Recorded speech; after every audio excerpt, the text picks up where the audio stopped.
Life at last! Salutations from the other side, I'm back! Can you believe it? Let joy be unconfounded, let angels applaud, I'm back! Yes, I said that if ever I came across a new Phantom movie, or perhaps an old forgotten one, I'd be back to talk all about it.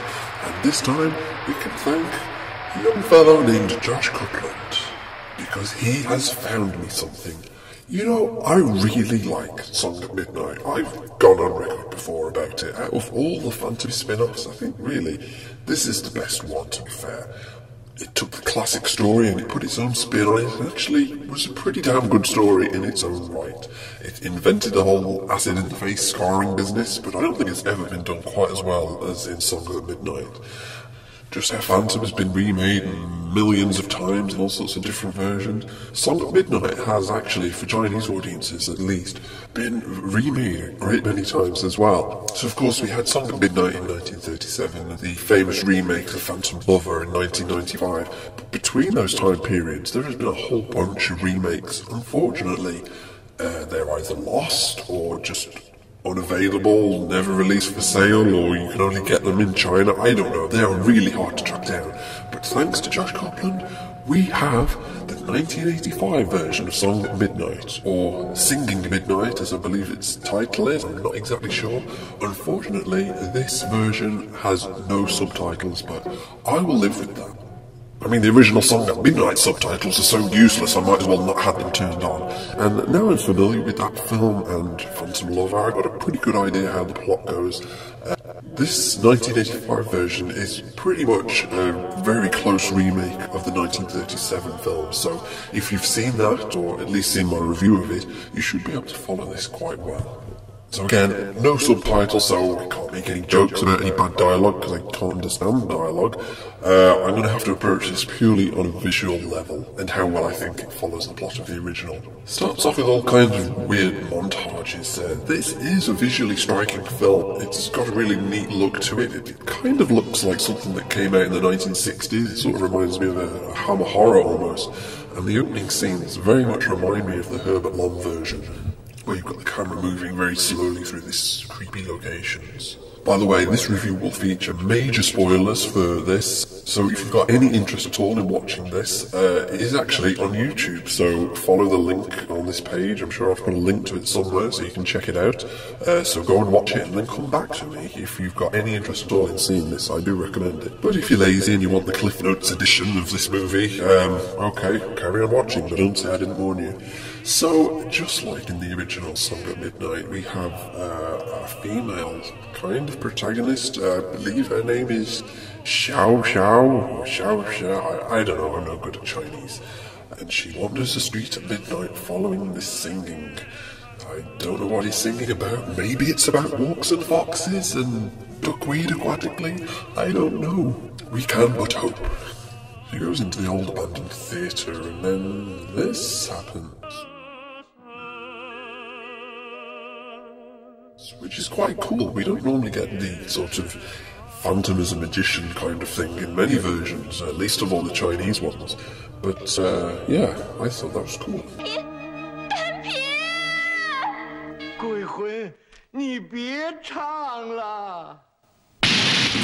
Made me jump. So then, rather like the other versions that we've seen, we follow this guy, I think he's called Zhao, we'll call him that for lack of another name. Him and his girlfriend, who is kind of like a Meg character, so Zhao and Meg, they're part of a travelling theatre group that are performing at this old rundown opera house. Their theatre troupe isn't very good, but he himself is quite a decent singer. So Zhao and Meg go exploring the opera house with the help of the old caretaker, full of random snakes and spiders and stuff, a bit like the Dario Argento version. And I'm sure there's lots of talk about it being haunted. One of the things I thought was interesting was that this film actually uses one of the original songs that was in Song at Midnight.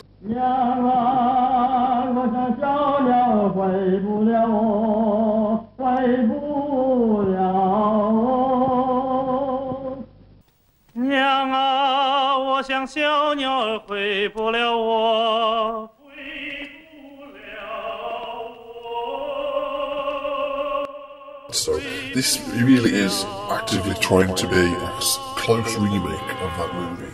I wouldn't say it's exactly shot for shot, but very similar things happen, very similar shots. It really is a love letter to that movie, I think, more so than The Phantom Lover, which was more its own thing. So anyway, fairly early on in the movie, we get quite a lengthy flashback about the life of Song Dan-ping, who is our Eric character. Song Dan-ping is a famous opera singer, and he's in love with Xiao Xiao, who we saw earlier wandering the streets. And I think there's some kind of forbidden love angle here. Again, without the subtitles, I can't really tell what the heck this is all about. We've got our bad guy here. I don't know what his name is. For argument's sake, let's call him Mustache. Because, yeah, he's got a pretty evil tash. I think in the original Song at Midnight he was some kind of political rival or whatever, I don't know. And I don't know in this one, but he's really mean and just nasty to everyone, so... He's romantically interested in Xiao Xiao, but she's having none of it. In the 1937 original, there's a scene where Song Dan-ping gets tied up and beaten up by Mustache's cronies. This is also present in this film, but it's much more visually striking. It's like they tie him to a water wheel and kind of half drown him.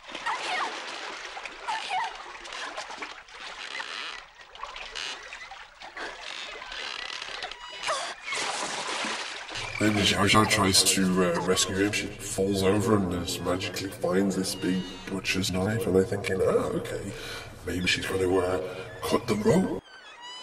Yeah, rather than cut that, she just starts hacking up the creature. Sorry, I'm exposing my ignorance. What is that? Is it a buffalo? Cow? Oxen? Walks and foxes? Don't know. Yeah, she's just like hacking it up and like, damn! You could have like totally just cut the rope. Like, seriously, that's unnecessary. Later, after this ordeal, Song Dan-ping is again confronted by Mustache's evil minions, gets beaten up and acid thrown in his face, in a scene very similar to the original. I think the visuals of Dan-ping in this, like, really dead white bandages is really quite startling. It reminds me of the Universal Invisible Man look. It looks really cool and creepy.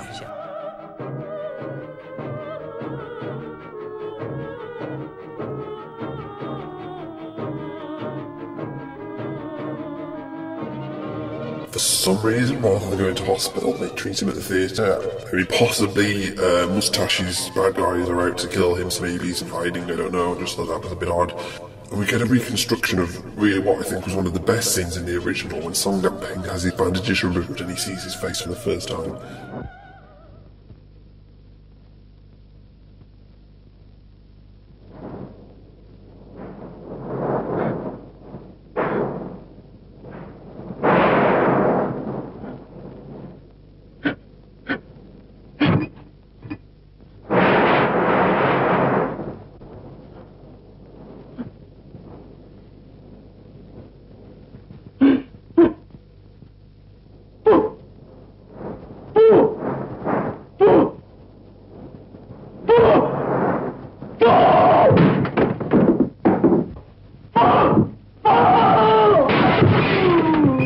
An awesome scene in the original. It is also very good in here. It's sort of cross-cut with this freaky ballet. Very dramatic editing, I like it a lot.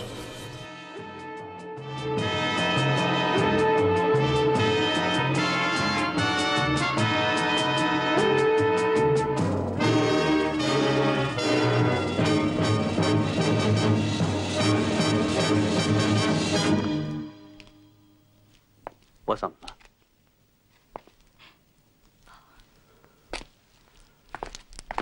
怎么了？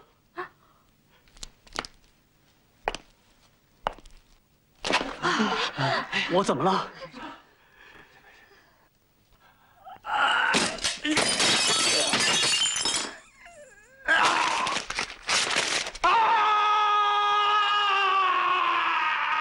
？The actual disfigurement makeup is pretty good as well. It looks realistic.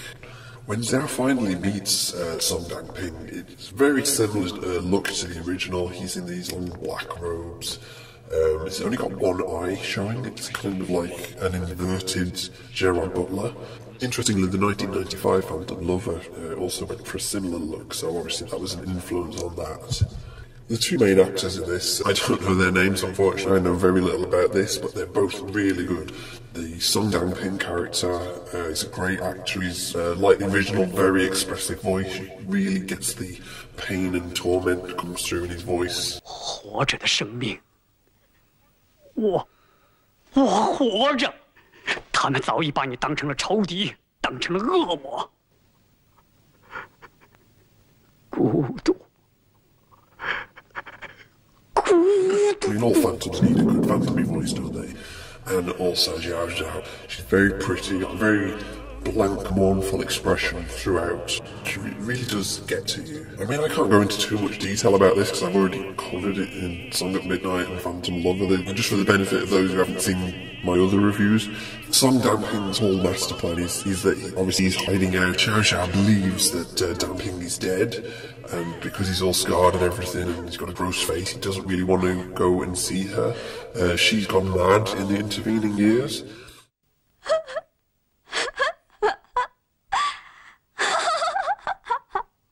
So all he can really do to comfort her is that he sings to her at midnight, I guess. I don't know if she thinks it's his ghost comforting or whatever, but yeah, she goes along with it. But part of his master plan now is actually to have a physical presence to talk to her, and that's where Zhao comes in. He trains Zhao to sing similarly to Dang-ping, I guess, and to be like a substitute, an avatar for Dang-ping, just so Xiao Xiao can have a bit of comfort, which I think is a really sweet idea and a really fascinating idea for a film.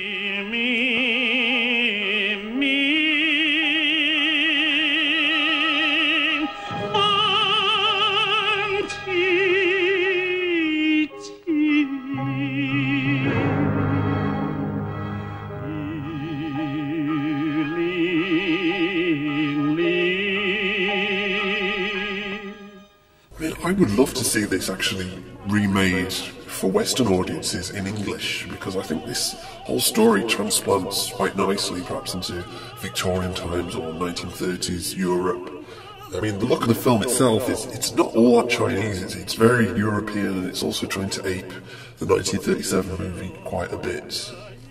The scenes where Dang-ping is watching Xiao Xiao and Zhao together, it's really touching and heartbreaking. You can really feel the pain of this guy, how he has to live his life in the shadows.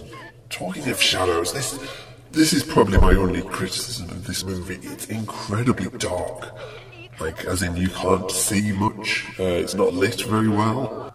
I mean, it might perhaps be down to I'm watching it on a bad copy, maybe, but it's just difficult to see sometimes when so much of it takes place in dark attics. I don't really want to go over too much over the plot points of the rest of this.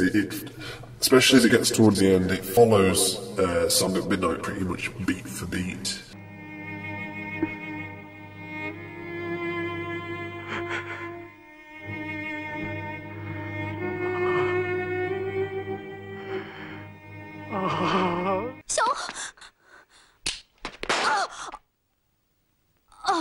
Dang-ping confronts Mustache into a deadly battle to the death. Again, like the other one, it looks like he's going to throw acid in his face. In the other one, he missed. But on this one, I think he just decides that he's not going to stoop to that level.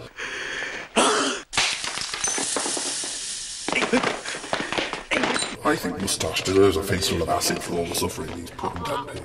Mustache ends up getting knocked out of a window, and there's just happens to be a wandering, rampaging mob who chase him down with torches and clubs, like the original, and obviously like films like Frankenstein, which that one was trying to emulate. One difference that's in this, which I don't think was in the original movie, but I could be wrong, is that, I mean, obviously Xiao Xiao's gone mad, but she actually decides to blind herself with like sticks pins in her eyes. I don't know why, unless it's just like she's mad. I don't think that happened in the original, or if it did, it was done off screen. It's interesting that in the 1995 Phantom Lover, she also goes blind by getting shot in the stomach. I don't know quite how that works. But yeah, she blinds herself in this one, and that actually plays into the climax. 单平，单平，你在哪儿啊？在哪儿？小夏，你的眼睛。finally, they can be together, just like in Phantom Love, they can be together. I really want this to work. This is a couple, they've suffered so much and you want them together. You want their happy ending, but they die. They get burned to death in the fire, and that sucks. That is one of the negative things about Phantom Lover. Again, you really relate to the characters, you want them to be together, and then in that one they're just mercilessly killed off by a title card, which really annoyed me. This one's not quite so bad. It's kind of beautiful and poetic in a way. It's tragic. You sort of see them have that final moment together so that they're forever in all eternity or whatever, you know. So it obviously trumps Phantom Lover's ending, but it just still pees me off. I really wanted them to have their happy ending. Yeah, that's it. So, how do I stand on this one? I really enjoyed it. I mean, even without subtitles, I was engrossed with it. I could follow it along because I knew the story of the other ones. Visually, it's a very nice looking film. Apart from being a bit dark, there's some good camera movement and composition and all that good stuff. It's not as beautiful as Phantom Lover, and I don't think it's as good a film as Phantom Lover. As far as a remake of Song at Midnight, it's very solid and definitely worth watching if you like that kind of thing, which I do. There's a whole heap of other Song at Midnight movies out there, so especially if you perhaps speak Chinese, do a bit of research, see if you can find some stuff out. I mean, this one has been lying around on YouTube for about a year, so you never know. There might be other ones out there. Have a look, see what you can find. If you find something, send it to me, and I will review it. So that's all from me for now. Apologies it's been so long since the last review. I do appreciate your patience. I did tell you that I wasn't going to be doing reviews very often, but if something cool comes up, I promise I will do my best to talk about it a little bit. So, I can't promise when I'm coming back. Might be a long time, but you know what? It's on you. Find me something cool. Find me something lost. Find me the 1916 Phantom, or find me that Argentinian miniseries. Now that'd be kick-ass if somebody could find that. There's all sorts of lost Phantom movies out there. Do a bit of digging. Be like an Indiana Jones of Phantom movies. And see what you can come up with. And until then, it's bye for now.